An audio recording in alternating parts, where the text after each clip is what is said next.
merancang untuk keluar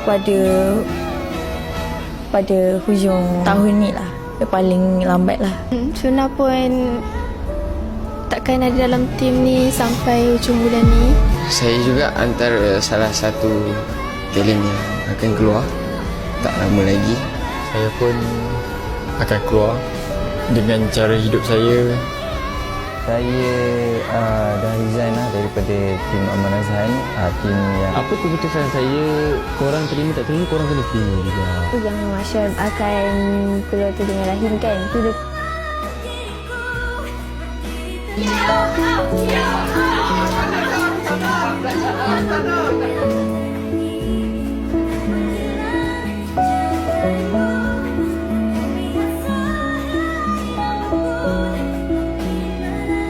Baca channel Aman Azhan.